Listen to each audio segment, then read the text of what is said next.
Hello everyone, I'm Anna Gavel, Managing Editor of Devex, and welcome to a special episode of This Week in Global Development, coming to you from the sidelines of the UN General Assembly. As global leaders gather here in New York City, we have an international team of journalists on the ground to bring you conversations with the people shaping global development. I'm here today at the Clinton Global Initiative with Patricia McIlreavy, who's the president of the Center for Disaster Philanthropy. Welcome, Patricia. Hi, thanks for having me. Now, we unfortunately have no shortage of disasters and humanitarian crises to discuss, but let's go ahead and start with one that many people say is the top humanitarian crisis of today, which is Sudan. CDP and a group of 15 philanthropies and other organizations are forming the Coalition for Mutual Aid in Sudan to channel resources and support local responders, who are really the only ones with access in the war-torn country. Can you tell us a bit more about the thinking behind this coalition and what it hopes to accomplish? Thank you. So first I want to start off by saying this coalition is not the first of its kind or even something that hasn't been there before. In the CDP, in our efforts to bring attention to cutting-edge issues and ways that the sector needs to change, have had different ways of raising awareness and bringing philanthropy together to talk about it. We have a local humanitarian leadership coalition that looks at, born out of the World Humanitarian Summit, that looks at how do we actually change our attitude, our approach, and our investment in local actors. There have been promises made, many pledges made, but all too often they fall flat, they don't come through. What has happened with Sudan, in some ways, is that because of the complexity of the crisis, because the proximate organizations are the only ones able to help in an incredible way at the moment, it has given us an impetus to push forward to the next level of conversation in these coalitions, to say, this isn't about trying to change behavior or change attitude individually. Let's join together and model for the sector that we can be different, that we can be better, that we can actually pledge to change an approach in a country that needs us desperately right now to change the way we think. Now, you're also making a case to donors to rethink conventional thinking, funding models, given the severity of the situation. CDP says mutual aid groups are the only lifeline to millions of people who otherwise are out of reach. And you argue that waiting for international responders to gain significant sustainable access is costing lives. Do you think donors, especially large ones, will be receptive to that message and kind of want to break through the status quo? Well, I think Sudan wasn't receiving a lot of funding already. And in some ways, we're giving credit to the donors by saying they're waiting for access. I'm not entirely convinced that some of them would be giving more even if there was greater access. But it allows us to move the conversation ahead. And sometimes challenging people, having an ability to say, we understand you may be waiting for this, but think differently now, there's a way that you can change, helps advance the conversation. And so, in many ways, right now, mutual aid is not very different than what is happening. Mutual aid in Sudan is not very different from what's happening in disaster-affected communities everywhere in the world.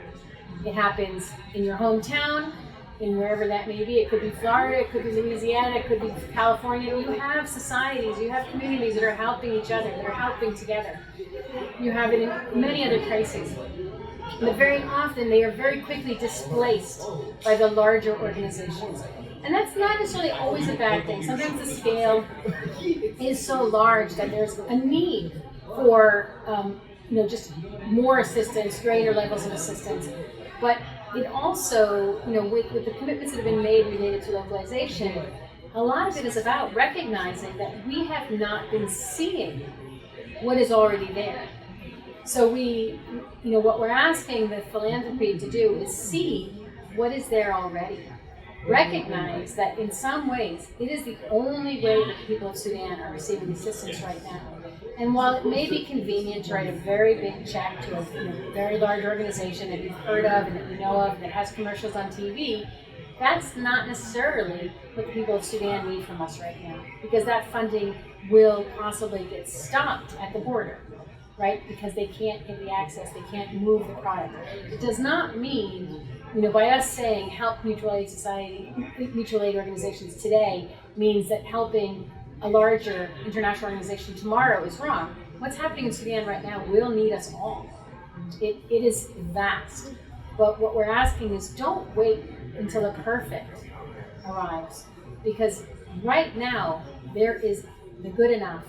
And that good enough is communities standing in solidarity, doing incredible work, facing really difficult conditions and hard choices, but helping stem the tide, so to speak, of the challenges and deterioration for many of these families, for many of these communities. Now, this obviously touches on the issue of localization, one of the biggest issues in global development today. Can you talk a bit in general about the challenges of localization and this perhaps understandable risk aversion that major donors like USAID have, given that they fear taxpayer money might go to waste or be abused or fall into the wrong hands?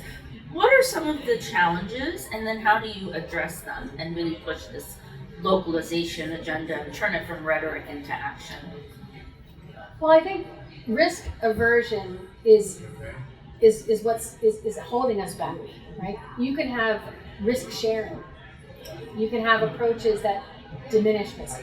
But all too often, what we have defined risk as, the way to avoid risk, is to be inactive, right? Because we don't want anything to go, we have this, so for working in a humanitarian situation, they're humans, like everywhere else. They're going to have the same foibles as any other community, industry, organization. But in all too often, what risk is assessed of on the humanitarian side is zero tolerance for anything happening. We need to flip that narrative. It should be zero tolerance for inaction when something happens. Zero tolerance for lack of preparedness to avoid something happening. Zero tolerance for not being an organization that takes those risks seriously and explores how to mitigate them and act on them. But instead, we have an attitude of, we don't expect it ever to occur. And that is impossible, because humans remain in our work. And it's the humans and just the nature of society and norms and expectations and pressures and that play out in why these things happen and why we have risks. So why we have that, what I feel is a kind of Pollyanna mindset for under the rubric of taxpayer dollars, when we have many other ways where taxpayer dollars go astray and we are less concerned about it. How many times have we left military equipment behind in locations? Much more harmful than a bag of wheat. How many times have we had corruption in contracts, a government contracts order? These things happen even in the United States. But we don't stop doing government contracts. We don't stop supporting the military. In the corporate world, you can fail 9 times. And you're celebrated when you succeed, right? So Walmart has a spillage allowance in their balance sheet for theft and for loss. It's actually a relatively accepted norm in the majority of industries. Managed risk. But in the humanitarian sector, we are so unwilling to accept it. And we've created this narrative that, because this has gone astray, or because there's the dollar lost, somehow we are supporting something negative, something harmful. And that diminishes the value of, the hundreds of trucks of wheat that got through are diminished because, one bag went astray. And for me, that's a calculus we need to challenge. Right. We need to challenge that. But it's because of that kind of mindset that we often then become incredibly untrusting of localization, because we see it through this lens of assumed major risk. We can't trust. The systems aren't there. The skill isn't there. They've got too much pressure on them culturally, whatever it may be. Many, many excuses are made. But realistically, we can do it when we want to. Look at how fast we assisted as international support to Ukraine. Immediate. local, heavily local. And we know that some of that funding, well, I don't know personally, but I think we can assume that some of that funding did not go into the places where people thought it would go. And that didn't stop people from giving. So why are we so convinced that we can't trust the people of Sudan or the people of Syria or the people of Myanmar to make similar choices for themselves? Why do we not believe that they have their community at the center of their mind in how they actually approach their programming and the revenue that they have? All excellent points. I want to shift gears a bit. The Center for Disaster Philanthropy also deals with disasters, obviously. And an interesting trend we've seen in disaster relief is anticipatory cash transfers. Can you tell us more about that, and what are your thoughts on them and the effectiveness of them? Well, I'm a huge fan of anticipatory assistance, preparation. I mean, all of this, because let's be honest, and what is a disaster? It's when an event meets vulnerabilities. Right? So if we have stronger development and we mitigate events, we will have less disasters. And how do we create stronger community preparedness? How do we ensure that they are better able to weather the storms that may be coming? We give them what they need to prepare. And that's where anticipatory cash comes from. It's great to be able to help someone after something happened. But my God, wouldn't it be wonderful if we could just celebrate that someone didn't suffer because of something they did? The challenge there is there's no photo op, right? The story is harder to tell. The causality is softer. And so it's more difficult for donors to see. But that then ties to another concern I have at times within our giving is we center ourselves. I want to know what impact I had. I want to know, my idea is this, are you going to implement that, my strategy, and that stops us from listening to communities and hearing from them. Actually, what we need are 5 different things, 10 different things. Think about COVID, right? No one thinks about it anymore, and it's not that long ago. But at the time we were in it, if you think about your neighborhood, you all had different needs. Of course, there's a vaccine, there was a trend line. So let's say, the ending a war is a trend line, but then how you recover from that is going to vary by community, by demographics, by history, by all sorts of factors. But so we need actors on the ground who are listening to communities, and cash allows them to give this person a blanket, that person roof, that person assistance for their car, that person food. We need that. But as long as we still have it very fixated that we're going to hand out, here's your warm meal, when actually what you want is dignity of cooking your own meal for your children in your own kitchen. Right? So, great. You're not going to refuse the meal if that's the only way you can get it. But anticipatory action allows us to say to communities, to say to individuals, you use this the way you need to move forward in the event that we see that's coming, that's going to harm your vulnerabilities. It's going to hit your vulnerabilities and bring you further down.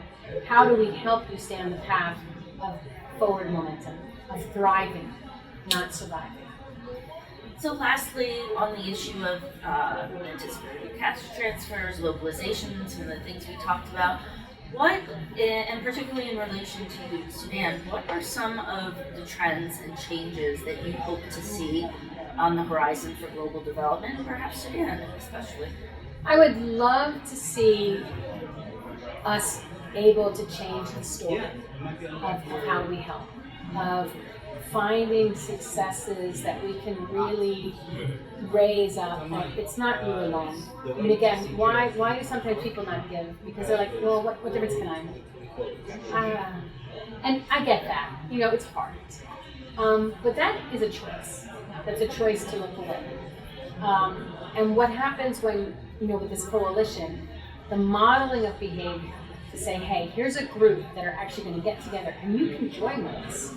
And together, you can join this group. And so it's the same way you have, Guide Star or Charity Navigator, all these organizations. So you feel like, oh, there's a peer approval.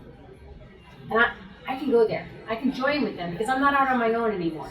And I don't have to help by myself. I'm helping as part of this bigger product. And then on the other side, we're helping mutual aid, which is in itself its own coalition, its own collaboration of solidarity and communities. And so we have, a way that there's, my hope is that we are going to have a model that comes out of Sudan that shows that working as a coalition, working and being creative in funding mechanisms and models and collaboration and that connective tissue, not in it alone. Together we can make a bigger difference. Joining up with the localization and saying, actually, we've been able to help these populations in different ways, and it isn't all related to a log frame or impact statement, but actually just our common humanity. I think if we can actually demonstrate and bring some philanthropy along to that way of change, we have a lever into the system that would help us shift in a way that I don't think we've had the opportunity to do before. Because, let's be honest, there's a lot of words written about this. There's a lot of talk, World Humanitarian Summit, a lot of pledges. But it still comes down to, if you ask any of the people at this event who come from a local organization, has there been a sea change since the World Humanitarian Summit? There's been some, but still not enough. And maybe this is a moment that we actually can model a change. The more we can model, the more we can bring people along, the greater the impetus for change. And that is how anything shifts in this. You don't turn the Titanic, it turns slow, right? But we can get there. And so that's what, my hope is. It's not this alone. We will continue doing this model. We will continue to be pushing philanthropy to join up together. But it's about really just saying, let's be part of the change we want to see, and do it together. Certainly wishing you all the best on the coalition. Thank you. Thank you, Patricia. And thank you, everyone, for joining us. If you are not signed up already, please do sign up to our newsletters, including our daily newswire. And stay tuned for more episodes. Please do subscribe to our channel, or just look up This Week in Global Development on your favorite podcast app. Thank you again, and we'll see you next time.